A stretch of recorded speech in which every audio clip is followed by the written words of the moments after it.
ನಮಸ್ತೆ ಮಕ್ಕಳ, welcome back to my channel. ಇವತ್ತು ನಾವು 10ನೇ ತರಗತಿಯ ದೈಹಿಕ ಶಿಕ್ಷಣದಲ್ಲಿ ಬ್ಯಾಡ್ಮಿಂಟನ್ ಅಧ್ಯಾಯಕ್ಕೆ ಸಂಬಂಧಪಟ್ಟಂತಹ ಅಭ್ಯಾಸ ಪ್ರಶ್ನೋತ್ತರಗಳನ್ನ ನೋಡ್ತಾ ಹೋಗೋಣ ಮಕ್ಕಳ. ಫಸ್ಟ್ ಹೆಡಿಂಗಲ್ಲಿ ನೋಡಿ, ಖಾಲಿ ಬಿಟ್ಟಿರುವ ಸ್ಥಳಗಳನ್ನು ಸೂಕ್ತ ಪದಗಳಿಂದ ತುಂಬಿರಿ.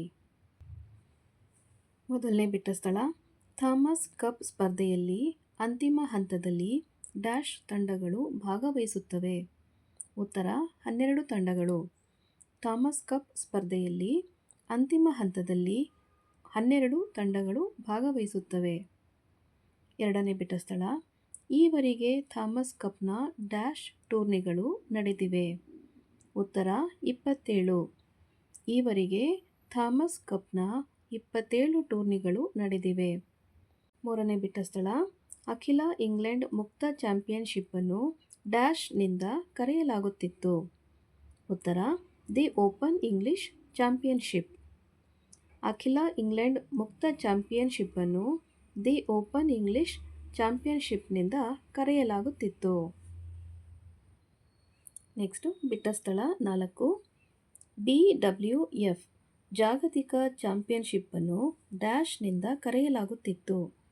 ಉತ್ತರ IBF. BWF ಜಾಗತಿಕ ಚಾಂಪಿಯನ್ಶಿಪ್ಪನ್ನು IBFನಿಂದ ಕರೆಯಲಾಗುತ್ತಿತ್ತು. ನೆಕ್ಸ್ಟ್ ಹೆಡಿಂಗ್ ನೋಡಿ, ಕೆಳಗಿನ ಪ್ರಶ್ನೆಗಳಿಗೆ ಒಂದು ವಾಕ್ಯದಲ್ಲಿ ಉತ್ತರಿಸಿ. ಪ್ರಶ್ನೆ 1, ಪ್ರಕಾಶ್ ಪಡುಕೋಣೆಯವರನ್ನು ಏನೆಂದು ಗುರುತಿಸಲಾಗುತ್ತದೆ? ಉತ್ತರ, ಪ್ರಕಾಶ್ ಪಡುಕೋಣೆಯವರನ್ನು ಜೆಂಟಲ್ ಟೈಗರ್ ಎಂದು ಗುರುತಿಸಲಾಗುತ್ತದೆ. ಪ್ರಶ್ನೆ 2, ಅನೂಪ್ ಶ್ರೀಧರ್ ಅವರು ಯಾವುದಕ್ಕೆ ಹೆಸರುವಾಸಿಯಾಗಿದ್ದಾರೆ? ಉತ್ತರ, ಅನೂಪ್ ಶ್ರೀಧರ್ ಅವರು ಅತ್ಯಂತ ವೇಗವಾಗಿ ಶಟಲ್ ಅಪ್ಪಳಿಸುವವರೆಂದು ಹೆಸರುವಾಸಿಯಾಗಿದ್ದಾರೆ. ನೆಕ್ಸ್ಟ್ ಪ್ರಶ್ನೆ 3, ಅರವಿಂದ್ ಭಟ್ ರವರು ಯಾವ ಶ್ರೇಯಾಂಕಿತರು? ಉತ್ತರ, ಅರವಿಂದ್ ಭಟ್ ರವರು ಜಗತ್ತಿನ 46ನೇ ಶ್ರೇಯಾಂಕಿತರು. ಪ್ರಶ್ನೆ 4, ಹುಲೆಲ್ಲಾ ಗೋಪಿಚಂದ್ ಜನ್ಮಸ್ಥಳ ಮತ್ತು ದಿನಾಂಕ ತಿಳಿಸಿ. ಉತ್ತರ, ಹುಲೆಲ್ಲಾ ಗೋಪಿಚಂದ್ ರವರು 16/11/1973 ಆಂಧ್ರ ಪ್ರದೇಶದ ನಾಗಾಲ್ಯಾಂಡ್ನಲ್ಲಿ ಜನಿಸಿದರು. ಪ್ರಶ್ನೆ 5, ಸೈನಾ ನೆಹ್ವಾಲ್ ರವರಿಗೆ ಯಾವ ಪ್ರಶಸ್ತಿ ದೊರಕಿದೆ? ಉತ್ತರ, ಸೈನಾ ನೆಹ್ವಾಲ್ ರವರಿಗೆ ರಾಜೀವ್ ಗಾಂಧಿ ಖೇಲ್ ರತ್ನ ಪ್ರಶಸ್ತಿ ದೊರಕಿದೆ. ಪ್ರಶ್ನೆ 6, ಅಪರ್ಣಾ ಪೋಪಟ್ ಯಾವ ಪ್ರಶಸ್ತಿಯನ್ನು ಗೆದ್ದು ಮಹಿಳೆಯರ ವಿಭಾಗದಲ್ಲಿ ದಾಖಲೆ ಮಾಡಿದ್ದಾರೆ? ಉತ್ತರ, ಅಪರ್ಣಾ ಪೋಪಟ್ ಇವರು ಸೀನಿಯರ್ ರಾಷ್ಟ್ರೀಯ ಪ್ರಶಸ್ತಿಯನ್ನು ಸತತ 9 ಬಾರಿ ಗೆದ್ದು ಮಹಿಳೆಯರ ವಿಭಾಗದಲ್ಲಿ ದಾಖಲೆ ಮಾಡಿದ್ದಾರೆ.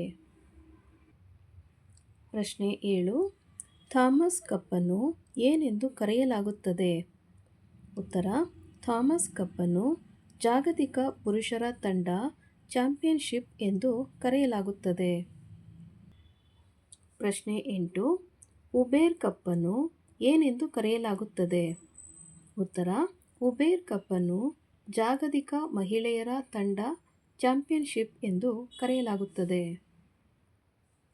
ಮಕ್ಕಳ, ಇಲ್ಲಿಗೆ 10ನೇ ತರಗತಿಯ ದೈಹಿಕ ಶಿಕ್ಷಣದಲ್ಲಿ ಬ್ಯಾಡ್ಮಿಂಟನ್ ಅಧ್ಯಾಯಕ್ಕೆ ಸಂಬಂಧಪಟ್ಟಂತಹ ಎಲ್ಲ ಪ್ರಶ್ನೋತ್ತರಗಳು ಕಂಪ್ಲೀಟ್ ಆಗಿದೆ ಮಕ್ಕಳ.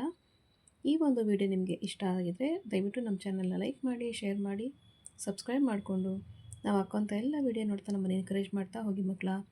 ಹಾಗೆ ಕಮೆಂಟ್ ಸೆಕ್ಷನ್ ಪಕ್ಕದಲ್ಲಿ ಹೈಪರ್ ಅನ್ನೋ ಬಟನ್ ಇದೆ, ದಯವಿಟ್ಟು ಅದನ್ನು ಸಹ ಪ್ರೆಸ್ ಮಾಡಿ. ಇದರಿಂದ ನಿಮಗೆ ಯಾವುದೇ ಚಾರ್ಜಸ್ ಅಪ್ಲೈ ಆಗೋದಿಲ್ಲ. ಈ ಒಂದು ಬಟನ್ ಪ್ರೆಸ್ ಮಾಡೋದ್ರಿಂದ ಬೇರೆ ವಿದ್ಯಾರ್ಥಿಗಳು ಈ ವಿಡಿಯೋನ ನೋಡೋದಕ್ಕೆ ಅನುಕೂಲ ಆಗುತ್ತೆ ಅಂತ ಹೇಳ್ತಾ ಈ ವಿಡಿಯೋನ ಇಲ್ಲಿಗೆ ಮುಕ್ತಾಯಗೊಳಿಸ್ತಾ ಇದ್ದೀನಿ ಮಕ್ಕಳ. Thank you for watching. Bye bye.